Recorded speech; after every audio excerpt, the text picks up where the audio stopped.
नमस्कार साथियों, बहुत बहुत स्वागत और अभिनंदन है आप सबका इस हिंदी पथ चैनल पे। तो साथियों, हम आशा करते हैं आप लोग अपनी तैयारी को बिल्कुल अच्छे से कर रहे होंगे, जिस प्रकार से आप अपनी तैयारी को कर रहे थे। तो यहाँ पे जो प्रश्न हैं ये आने वाली सभी परीक्षाओं के लिए काफ़ी महत्वपूर्ण हैं, जो कि यहाँ पे बिहार जूनियर के जो परीक्षार्थी हैं उनके लिए भी ये प्रश्न काफ़ी महत्वपूर्ण होने वाला है। यहाँ पे आप देखेंगे कि कोई भी ऐसा प्रश्न नहीं है जो कि परीक्षा के दृष्टि के से यहाँ पे महत्वपूर्ण ना हो। तो आप लोग यहाँ पे अपनी तैयारी को देखते और परखते हुए आगे बढ़िए कि देखिए यहाँ पे किस प्रकार के प्रश्न एग्ज़ाम में पूछे जा रहे हैं, और जो है यहाँ पे उसकी व्याख्या भी आप लोगों को बताई जाएगी। मिश्र बंधुओं की पुस्तक हिंदी नवरत्न में इसमें से किस कवि को स्थान नहीं मिला है? तो यहाँ पे उस कवि का नाम आपको बताना है। मतीराम है, देव हैं, जासी हैं या फिर सूर हैं। तो यहाँ पे आंसर आपका हो जाएगा कि यहाँ पे जो हिंदी नवरत्न है, यहाँ पे जायसी जी को स्थान नहीं दिया है मिश्र बंधुओं ने अपनी इस हिंदी नवरत्न में।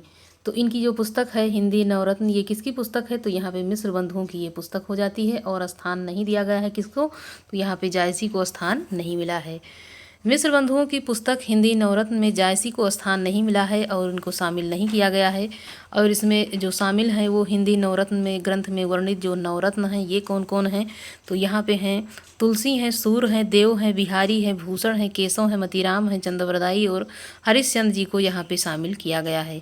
तो यहाँ पे तुलसीदास और सूरदास देव को यहाँ पे बृहत्त्रयी के अंतर्गत रखा है इन्होंने, और बिहारी, भूषण और केशव को यहाँ पे मध्यत्रयी के अंतर्गत, जबकि यहाँ पे मतीराम, चंद्रवरदाई और हरिश्चंद्र जी को यहाँ पे लघुत्रयी के अंतर्गत रखा है। तो यहाँ पे 3-4 प्रकार के प्रश्न आप देख सकते हैं कि अगर पूछता है कि जो हिंदी नवरत्न है किसकी रचना है, तो मिश्र बंधु की हो जाएगी। और यहाँ पे पूछता है कि कितने कवि हैं, तो यहाँ पे आप देख सकते हैं कि कितने कवि हैं। तो यहाँ पे तुलसी, सूर, देव, बिहारी, भूषण, केशव, मतीराम, चंद्रवरदाई और हरिश्चंद्र। ये प्रश्न कई बार एग्जाम में आ चुका है। और बृहत्त्रयी के अंतर्गत आप लोग ये देख सकते हैं कि कौन है, और मध्यत्रयी और यहाँ पे लघुत्रयी। तो इस प्रकार से आप यहाँ पे इसको याद कर सकते हैं। मिश्र बंधु द्वारा लिखित हिंदी नवरत्न में इसमें से किस कवि को स्थान नहीं मिला है? तो यहाँ पे वही प्रश्न एक बार फिर से दोहराया गया है, जो कि 2020 में ये यहाँ पे पीजीटी का प्रश्न है।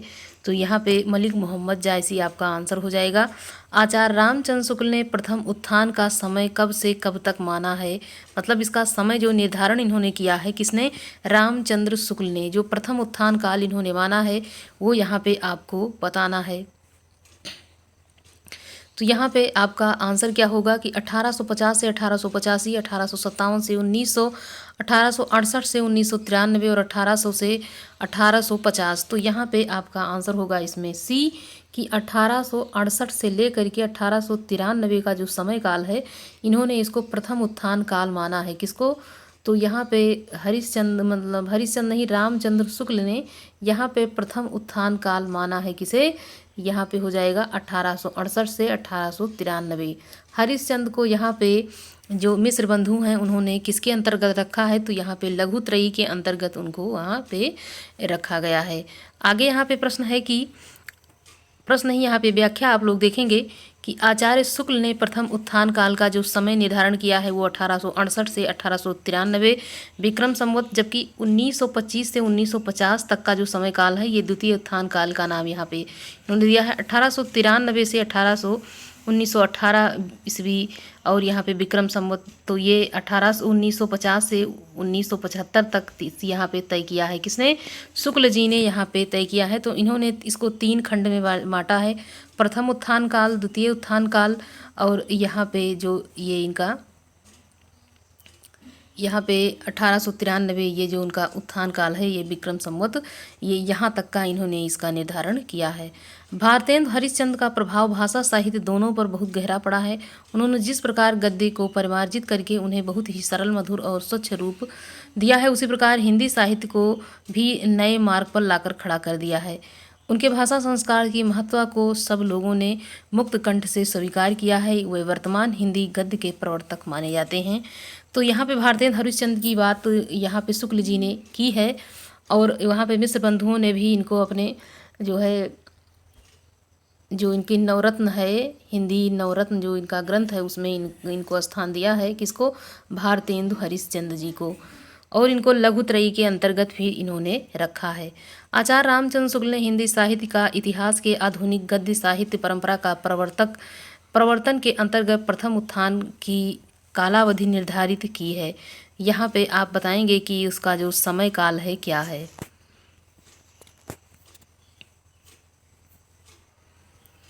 तो यहाँ पे 1900 से 1950 विक्रमी तक है कि 1925 से 1950 विक्रमी तक, 1925 से 1975 विक्रमी तक, या फिर 1900 से 1925 विक्रमी तक। तो जो निर्धारण इन्होंने किया है शुक्ल जी ने, ये हो जाएगा 1925 से 1950 तक का यहाँ पे हो जाता है इनका जो समय निर्धारण इन्होंने किया है। बी यहाँ पे आपका आंसर होता है सही। अब आगे यहाँ पे प्रश्न है कि आचार्य शुक्ल ने द्वितीय उत्थान काल का जो समय है कब से कब तक निर्धारित किया है। तो इसका जो निर्धारण काल पूछा जा रहा है शुक्ल जी के द्वारा कि जो द्वितीय उत्थान काल है उसका निर्धारण उन्होंने कब किया। तो द्वितीय उत्थान काल इन्होंने 1893 से 1918 तक इन्होंने किया है। तो यहाँ पे ए आंसर आपका होता है सही। तो यहाँ पे इसको रट लेना है कि 1893 से 1918 तक, 1893 से 1918 तक।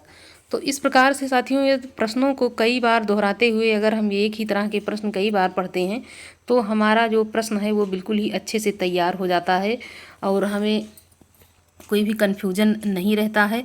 आगे यहाँ पे है कि रामचंद्र शुक्ल ने हिंदी साहित्य का आरंभ कब से माना है। तो इन्होंने माना है विक्रम संवत 1000 से विक्रम संवत 1050 तक, विक्रम संवत 1075 से विक्रम संवत 1000 तक, यहाँ पे 1100 तक माना है। तो यहाँ पे जो शुक्ल जी ने साहित्य का आरंभ माना है वो कब से माना है, ये आपका आंसर यहाँ पे हो जाएगा क्या? बी हो जाता है 1050। यहाँ पे आपका आंसर होता है सही। जो इसका आरंभ शुक्ल जी ने माना है विक्रम संवत 1050 हो जाएगा। आगे यहाँ पे है इसकी व्याख्या कि आचार्य शुक्ल ने हिंदी साहित्य का आरंभ विक्रम संवत 1050 से माना है। हिंदी साहित्य के 900 वर्षों के इतिहास को 4 भागों में बांटते हुए आचार्य शुक्ल ने उनका नामकरण किया है, जिसका विवरण निम्नलिखित है। तो यहाँ पे आदिकाल जो वीर गाथा काल के नाम से भी जाना जाता है, विक्रम संवत 1050 से 1375 ईस्वी तक।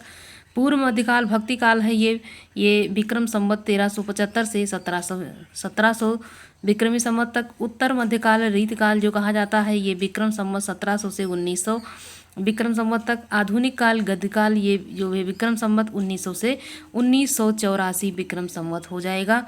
तो इस नाम से सब लोग परिचित होंगे, लेकिन केवल याद नहीं हो रहा होगा। तो कई बार इसको हम बैठ करके जब अपने ध्यान से उसको पढ़ते हैं तो ये यहाँ पे हो जाता है याद, और काफ़ी जो है इसको 2-3 बार जब रटते हैं तो अच्छे से याद हो जाता है। आगे यहाँ पे है कि विक्रम संवत 1050 से 1375 की कालावधि में लिखे गए हिंदी ग्रंथ साहित्य का वीरगाथा काल के रूप में नामकरण किसने किया। अब ये प्रश्न जो है ये काफ़ी महत्वपूर्ण है और ये कई बार आपने परीक्षा में देखा भी होगा। तो यहाँ पे है कि ये नामकरण किसने किया है। यहाँ पे डॉक्टर रामकुमार वर्मा ने, आचार्य रामचंद्र शुक्ल ने, हजारी प्रसाद द्विवेदी या फिर डॉक्टर नगेंद्र ने। तो यहाँ पे वीर गाथा काल जो नाम दिया है ये किसके द्वारा दिया गया है। तो यहाँ पे ये आचार्य रामचंद्र शुक्ल जी के द्वारा इसका नामकरण यहाँ पे किया गया है। आदिकाल पूछा जाए तो हजारी प्रसाद द्विवेदी के अनुसार हो जाएगा, और यहाँ पे संधि और चारण काल जब कहा जाता है तो यहाँ पे रामकुमार वर्मा जी के अनुसार हो जाता है। आचार्य रामचंद्र शुक्ल के अनुसार हिंदी साहित्य के आदिकाल की समय सीमा क्या है। तो इसका जो समय सीमा है ये बताना है। विक्रम संवत 1050 से विक्रम संवत 1375 तक, यहाँ पे सन 1050 से लेकर के सन 1375 तक। यहाँ पे आपका आंसर जो हो जाएगा सही वो इसमें हो जाता है कौन सा, ए हो जाएगा इसमें बिल्कुल ही सही। तो यहाँ पे इसकी व्याख्या पहले हो चुकी है। आगे है कि हिंदी साहित्य की भूमिका के लेखक कौन हैं। ये आपका इतिहास ग्रंथ यहाँ पे पूछना अब शुरू हो गया है कि ये हिंदी साहित्य की भूमिका किसने लिखी है। तो यहाँ पे राहुल संकृत्यायन है, डॉक्टर नगेंद्र हैं, हजारी प्रसाद द्विवेदी या फिर विश्वनाथ प्रसाद मिश्र। यहाँ पे आपका आंसर होता है सही। ये हजारी प्रसाद द्विवेदी की रचना यहाँ पे हो जाती है, किसकी, हजारी प्रसाद द्विवेदी ही।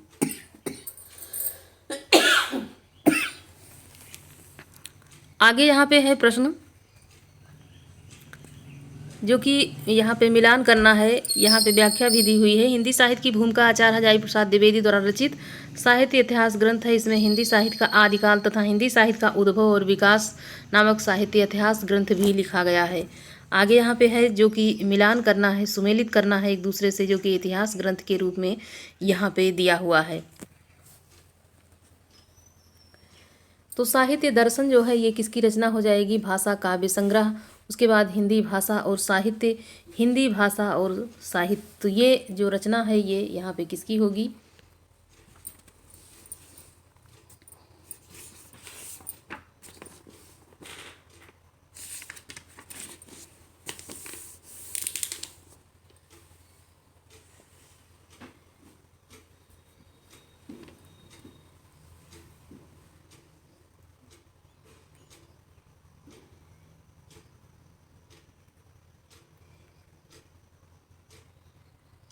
यहाँ पे ए होता है सही, और यहाँ पे आगे इसका मिलान भी है दिया हुआ है।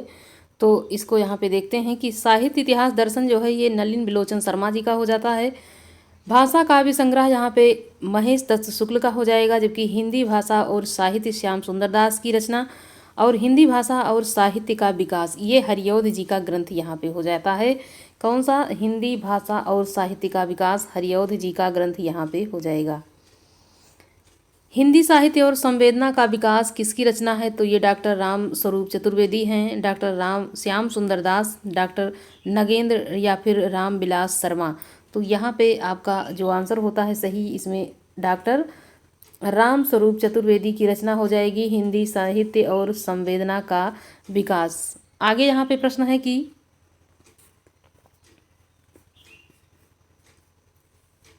हिंदी साहित्य और संवेदना का विकास 1986 में प्रकाशित हुआ। डॉक्टर राम स्वरूप चतुर्वेदी की साहित्य इतिहास रचना ये यहाँ पे हो जाती है। हिंदी साहित्य का इतिहास दर्शन नामक ग्रंथ के लेखक हैं। हिंदी साहित्य का इतिहास दर्शन नामक ग्रंथ के लेखक यहाँ पे कौन हैं? तो विजयेंद्र स्नातक हैं, डॉक्टर नलिन बिलोचन शर्मा हैं, डॉक्टर नामवर सिंह या फिर विनय मोहन शर्मा। तो यहाँ पे आपका जो आंसर हो जाएगा वो इसमें यहाँ पे क्या है कि थोड़ा यहाँ पे ये जो ऑप्शन था इसमें ये गलत है, ये परीक्षा की दृष्टि से। तो यहाँ पे हिंदी साहित्य का इतिहास दर्शन पुस्तक किसी ने नहीं लिखा है, जबकि नलिन बिलोचन शर्मा ने साहित्य दर्शन नामक जो है ये नाम से एक ग्रंथ लिखा है। संभवतः इसी कारण इस प्रश्न को यहाँ पे इस शिक्षा आयोग ने मूल्यांकन से बाहर कर दिया है। तो ये यहाँ पे ग्रंथ किसका हो जाएगा? नलिन बिलोचन शर्मा ने यहाँ पे साहित्य का इतिहास दर्शन नाम से एक ग्रंथ लिखा है। नागरी पचारणी सभा की स्थापना कब हुई थी? तो ये 1867 में या फिर 1850 में, 1885, 1893। तो यहाँ पे आपका आंसर डी होता है सही कि 1893 में इसकी रचना यहाँ पे हुई है। कब हुई है? 1893। आगे है कि काशी नागरी पचारणी सभा की स्थापना कब हुई? तो इसका यहाँ पे हम व्याख्या देखेंगे कि इसकी स्थापना हुई है 1893 में, और श्याम सुंदर दास, पंडित राम नारायण मिश्र तथा ठाकुर शिव कुमार सिंह जी ने इसकी यहाँ पे नागरी पचारणी सभा हिंदी भाषा और साहित्य तथा देवनागरी लिपि की उन्नति एवं प्रचार करने वाली भारत की अग्रणी संस्था है, और हिंदी साहित्य के नियम नियंत्रण और संचालन में इस सभा का महत्वपूर्ण स्थान है। यही नहीं, ये हिंदी शब्द सागर का प्रकाशन किया गया। इस शब्दकोश के संपादक श्याम सुंदर दास थे। तो यहाँ पे श्याम सुंदर दास इस सभा के जो संस्थापक के रूप में माने जाते हैं, श्याम सुंदर दास हैं। डॉक्टर राम नारायण मिश्र और ठाकुर शिव कुमार सिंह भी इसके जो है स्थापना में ये यहाँ पे शामिल थे। तो यहाँ पे 3 लोगों का नाम लिया जाता है जब नागरी पचारणी की यहाँ पे बात आती है। तो आगे यहाँ पे है कि नागरी पचारणी सभा के संस्थापक में कौन नहीं थे? अब यही प्रश्न यहाँ पे बन जाएगा। तो बाबू श्याम सुंदर दास हो जाएंगे, पंडित राम नारायण मिश्र भी हो जाएंगे, ठाकुर शिव कुमार सिंह भी हो जाएंगे, जबकि यहाँ पे राम कुमार वर्मा जी का नाम इसमें शामिल नहीं होता है। आगे यहाँ पे प्रश्न है कि काशी नागरी पचारणी सभा की स्थापना कब हुई? तो 1895 में हुई, 1893 में, 1898, 1890 में। तो इसकी स्थापना जो होती है वो हो जाती है कब? 1893 में इसकी स्थापना यहाँ पे हो जाती है। साथियों, जब एक ही प्रकार के प्रश्न हम कई बार दोहराते हैं तो हमको वो प्रश्न याद हो जाते हैं। तो साथियों, हम कह रहे हैं आप लोगों के से कि आप यहाँ से यदि क्लास को ज्वाइन करते हैं और इन प्रश्नों को दोहराते हुए चलते हैं तो ये ऐसा है ही नहीं कि आपका यहाँ पे कोई प्रश्न याद ना हो। अब ये समझ लिए याद कराने वाली ये जो सीरीज है ये आप लोगों के लिए चल रही है और यहाँ से प्रश्न आपको हर हाल में याद होंगे। और रटाना नहीं है, यहाँ पे रटना नहीं है, प्रश्न आपके दिमाग में बैठेंगे। अब ऐसे ही जब कई बार प्रश्नों को देखा जाता है तो ऐसे ही प्रश्न वो रटना नहीं पड़ता है, वो अपने आप आपके दिमाग में बैठते हुए चले जाएंगे। आगे यहाँ पे प्रश्न है कि नागरी बचानी सभा की स्थापना हुई थी, कब हुई थी? 1910 में, 1993, 1893 में, 1800 में, या इनमें से कोई नहीं। तो यहाँ पे आपका आंसर हो जाएगा सही। तो यहाँ पे बी आंसर आपका सही हो जाता है। तो इस प्रकार जब आप उन्हीं प्रश्नों को कई बार दोहराते हुए चलते हैं तो वो प्रश्न आपके दिमाग में कहीं ना कहीं बिल्कुल एक छाप सी बन जाती है और वो आपको अच्छे से याद हो जाता है और आपको रटना भी नहीं पड़ता है। तो ये वाली ट्रिक आप लोगों के लिए काफ़ी अच्छी रहेगी। साथियों, आप लोग अपने जो पढ़ाई है उसको अच्छे से करते हुए इस चैनल को ज्वाइन कीजिए और मिलते हैं अगले वीडियो में। आप लोग शेयर ज़रूर करिए। धन्यवाद।